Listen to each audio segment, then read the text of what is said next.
पितृ आत्माओं की शांति, उन्हें शांति कैसे प्राप्त हो।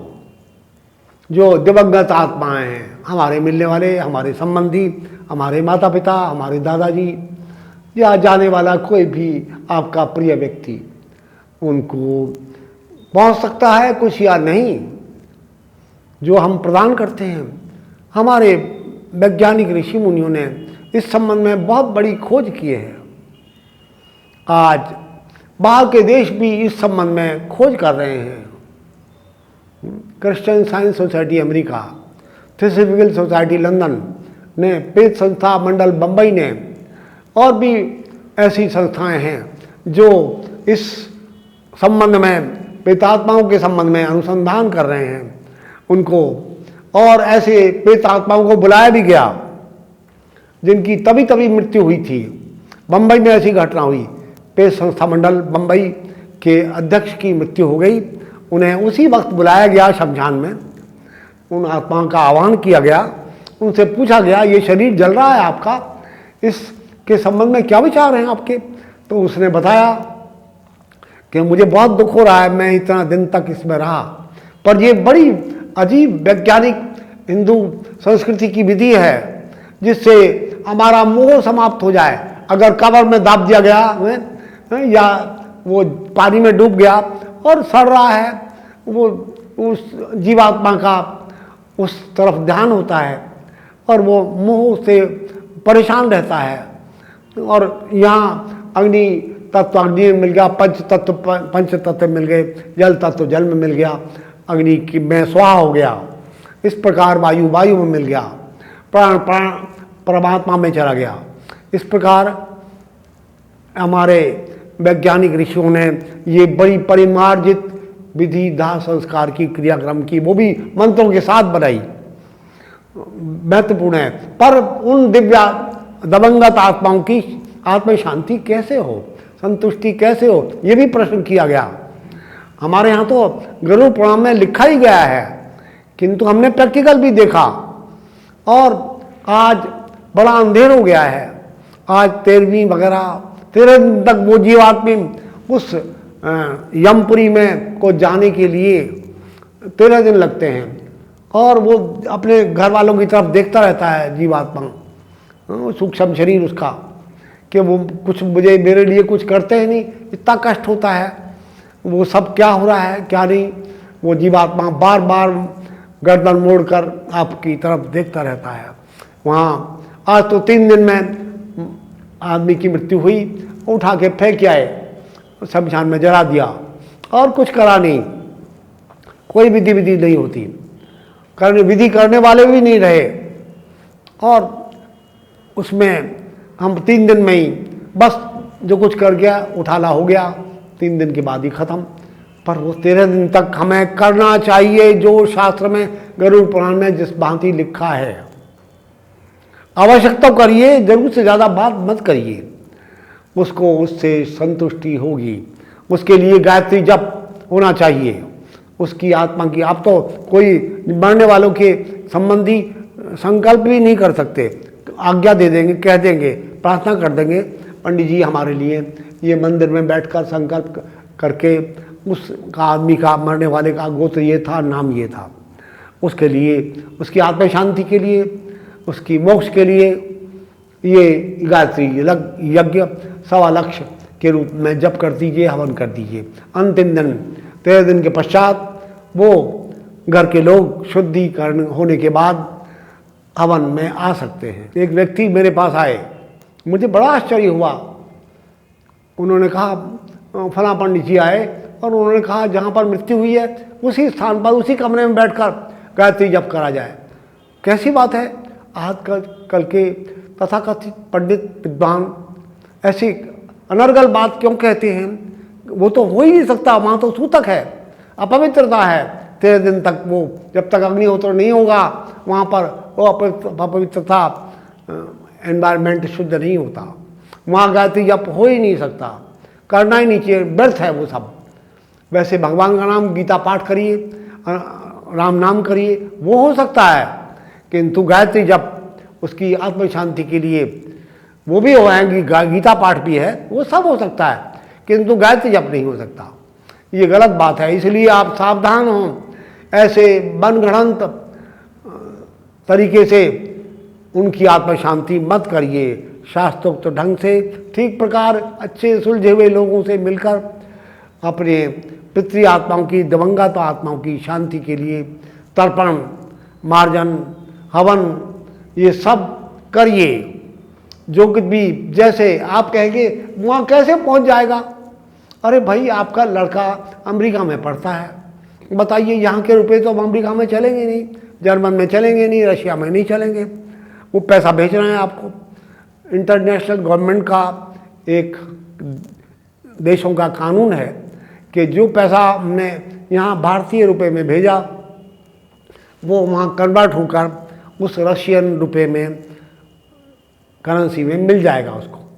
ऐसे ही जिस प्रकार वो सूक्ष्म शरीरधारी जीवात्माएं हैं, उनकी भावना के द्वारा तृप्ति होती है, वो सूक्ष्म यज्ञ के द्वारा मेरी दिया हुआ गरीब आदमी को, जानवर को, कुत्ते, कौवे, पक्षी को, चींटियों को खिलाने पर जो तृप्ति जीवात्माओं, परमात्मा सब जीवों में उपस्थित है, उनके अंदर है, उनको की तृप्ति होती है। ब्राह्मण यदि भजन करता है, वास्तव में उन गरीब आदमियों को खिलाने से वो सूक्ष्म होकर वो खाना उस लोक में निवास करने वाले पितृ आत्माओं को, दिवंगत आत्माओं को उसी रूप में, जिस रूप में उनको संतुष्टि होगी, प्राप्त हो जाएगा। पर इसके अलावा कुछ और चीज़ें भी हैं जो हम नृत्य कर सकते हैं अपनी दिवंगत आत्माओं की संतुष्टि के लिए। वो तर्पण, जल देना उनको, जो कुछ भी चीज़ हैं वो जल, हमारे यहाँ हाथ कुशा लेकर तिल, चावल, जौ आदि के द्वारा तर्पण किया जाता है। जल से बहुत संतुष्टि होती है उनको।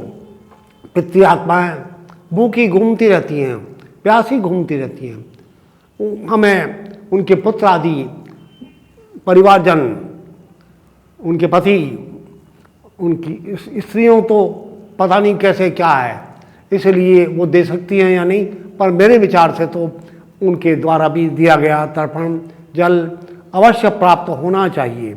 वह भी आत्मा है, सूक्ष्म शरीर है। स्त्री का शरीर बन गया तो क्या हुआ, आत्मा का कोई जेंडर नहीं होता, उसका कोई लिंग नहीं है। आत्मा पुरुष के शरीर में चली गई तो पुरुष हो गई, और स्त्री के शरीर में चली गई तो स्त्री हो गई। ये कोई बात है, सवाल ही नहीं उठता।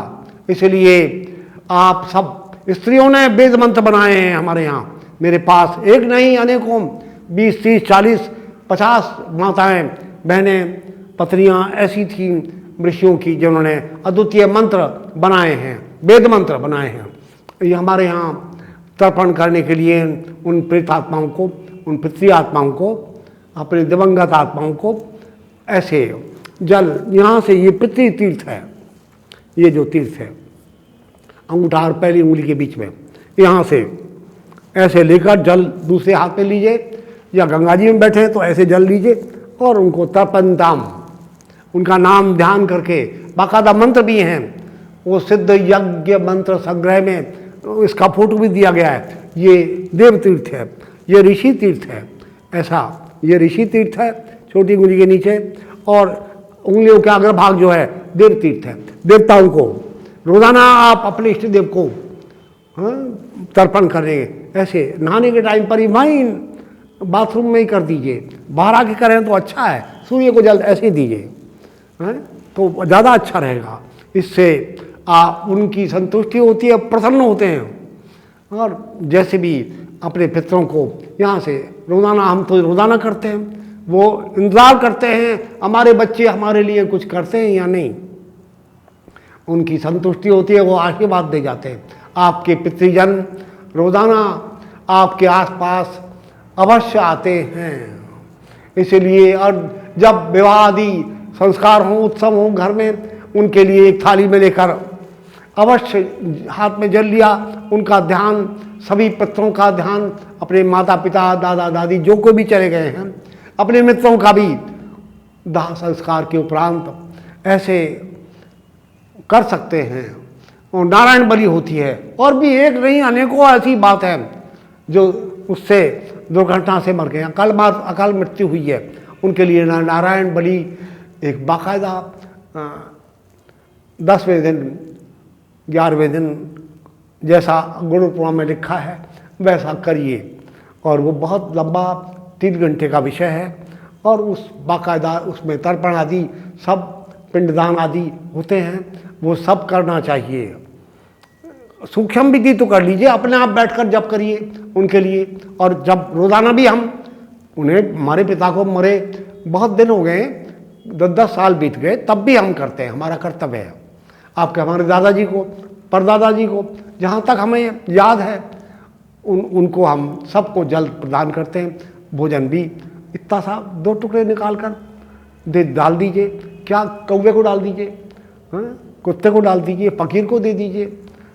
जैन शास्त्र में, जैन धर्म में एक बड़ी विचित्र परंपरा है। पहले ज़माने में हमारे पूर्वज बड़े लोग जवान होते बच्चे के घर छोड़ के वानप्रस्थ लेकर चले जाते थे संन्यास लेने के लिए, और वो कहीं भिक्षा मांगकर 3 घरों में गए, भिक्षा मांगी, जो आ गया वो खा लिया, आगे घरों में नहीं जाते थे। जैन धर्म वाले लोगों में बड़ी विशेष बात है। कौन, हमारे माता पिता भी कहीं भिक्षा मांग रहे होंगे, वो समय होते ही भोजन का घर में जो बना है हाथ में लेकर खड़े हो जाते हैं। जैन मुनि आते हैं, उनको डाल देते हैं। कुछ मुनि अजीब तरह का संकल्प करते हैं, आज हमें मूंग की दाल के छिलके चाहिए। भगवान महावीर ने ऐसा ही किया। और एक लड़की सोचा उन्होंने, कोई कन्या ऐसी खड़ी हो जिसके सिर पर 5 चोटियाँ हों और उसके आंखों में आंसू हो और मूंग की दाल के छिलके लेकर खड़ी हो और उसे हमें देने की इच्छा भी हो। भगवान महावीर उसी समय वहाँ आ गए और अकस्मातिक ऐसा वातावरण बना कि उन्होंने पात्र कर दिया और उनका संकल्प पूरा हुआ। और एकदम वो लड़की ने मूंग की दाल के छिलके जो फेंकने आई थी वो डाल दिया। मेरे पास कुछ होता तो मैं भगवान को देती, पर भगवान को वही संकल्प भी वो करके आए थे। कैसी उच्च भावना है, कैसी पवित्र भावना है, किस तरह का अद्भुत संकल्प है। इसलिए पितृ आत्माओं को, अपने पूर्वजों को और अपने जीते जागते माँ बाप को जो संन्यास लेने के लिए वानप्रस्थ लेकर चले गए हैं, वो भी मेरे माँ बाप भी कहीं मांग रहे होंगे, भोजन बनाने के बाद अपने लिए ही भोजन मत बनाइए, ये भी यज्ञ है बाकायदा। और उनको कोई बात 2 मिनट के लिए खड़े हुई, कोई आ गया तो उसे खिला दीजिए सामर्थ्य तो, नहीं तो वैसे निकाल कर रख दीजिए और गऊ को डाल दीजिए, काक पीली का आदि कौवे को डाल दीजिए, कुत्ते को डाल दीजिए। उससे भी वो सब पितृ आत्माओं की संतुष्टि होती है। पर सबसे ज़्यादा जल देने की, वो जल देना मत भूलिए, वो ज़रूरी बात है। उसे तर्पण करना कहते हैं, वो हमारे यहाँ बाकायदा विधि बताई गई है। और साल में 15 दिन आश्विन मास के कृष्ण पक्ष में ये 16 दिन तक वो चलता है। पहली पूर्णिमा और अंतिम अमावस्या से लेकर प्रतिपदा द्वितीया, किस दिन जिस तिथि को जो दिवंगत आत्मा का शरीर पूरा हुआ है उसी दिन वो श्राद्ध करने की भोजन बनाइए। और कोई ऐसा व्यक्ति मिलता है जो गायत्री जप रोजाना करता हो, उन्हें खिला दीजिए। और आप नहीं खाता है, कोई ब्राह्मण नहीं है, उन्हें गाय को खिला दीजिए, बहुत अच्छा रहेगा। कोई ब्राह्मण के बाद गऊ का नंबर है, किसी भी गरीब आदमी को दे दीजिए, उनकी संतुष्टि होगी, पूरी संतुष्टि होगी। बहुत बड़ा पुण्य कार्य होता है। गरीब परित्यक्त लोगों को की सेवा करिए। मैं लगभग 15 वर्ष से आश्रम में आ रही हूँ। गुरुजी के आशीर्वाद से मुझे बहुत ही शांति और बहुत ही अच्छा अनुभव होता है। मैं जब यहाँ पर आई थी, कुछ समस्याएं थी हमारे परिवार में, बाहर की समस्याएं थी, अंदरूनी समस्याएं तो नहीं थी, लेकिन गुरुजी के सानिध्य में हवन करते हुए उनके आशीर्वाद से सारी समस्याएं अपने आप ही किस तरह से उनका निराकरण हो गया, हमें कुछ पता ही नहीं चला। और यहाँ पर आकर के हम हर ये नवदुर्गाओं में हवन करते हैं। हवन करके मन को इतनी शांति प्राप्त होती है। अगर किसी वजह से किसी दिन ना आ पाएँ तो ऐसा लगता है जैसे हमसे पता नहीं क्या छूट गया, और अब उसको कैसे हम करें। गुरुदेव का आशीर्वाद तो इतना ज़्यादा है कि बता नहीं सकती। और जो उनके चेहरे का तेज है वो देखने लायक है। मैंने बहुत से संत देखे, लेकिन ऐसा चेहरे का तेज किसी भी संत में नहीं होता जैसा उनका तेज है। जो उनकी वाणी में असर है, जो उनका अनुभव है, जो उनका ज्ञान है, इतना गहन ज्ञान है, और जिसको कि वो शब्दों में तो इतना वर्णन भी नहीं कर पाते हैं, लेकिन ज्ञान उनका बहुत अपने जो अंदर से उन्होंने अपने अनुभव से प्राप्त किया है, वो उनकी बहुत ही कठिन साधना के कारण हुआ है। हर कोई इतनी साधना नहीं कर सकता। गुरुदेव ने इतनी ज़्यादा कठिन साधना की है। हम तो अगर उनका एक तिल मात्र भी ग्रहण कर लें तो बहुत बड़ी बात है। गुरुदेव का बहुत बड़ा आशीर्वाद है हमारे ऊपर। और देखिए आश्रम में इतना सबको करवाते हैं, ये करके सबको एक सन्मार्ग पर ले जा रहे हैं। सभी इससे फ़ायदा उठा सकते हैं और उठाते हैं। इतना अच्छा हवन, इतना अच्छा दुर्गा सप्तशती का ये सब कहीं भी नहीं मैंने देखा आज तक जितना गुरुदेव के आश्रम में होता है।